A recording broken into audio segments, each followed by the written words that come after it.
En juillet, l'Institut de Touraine fait le plein. Cette année, il a accueilli 500 étudiants pour perfectionner leur français.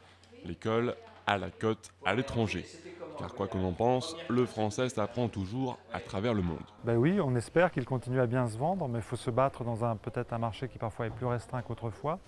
Ce qu'on a à faire valoir, c'est quand même la qualité de nos cours à l'Institut.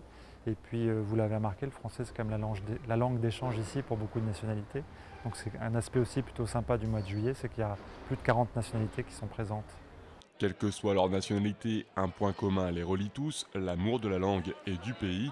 En revanche, c'est à chacun ses raisons. La cuisine, Et le paysage, oui, et et la fête que nous faisons la place chaque Plume. jour.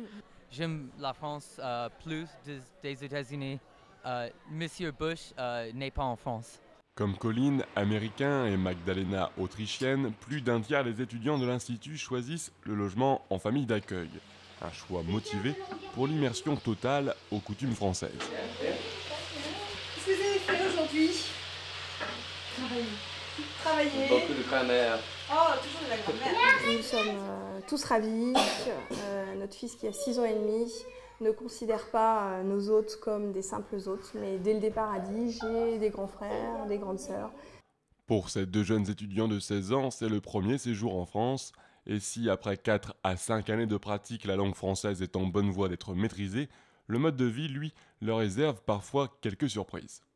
On mange très lent, mais très tard, mais sinon, c'est pas de différence.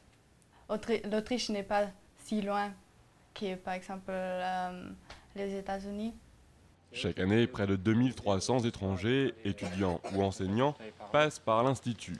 Dans une enquête réalisée par l'école, arrive à ex aequo en termes de motivation, la réputation de l'école et la ville de Tours.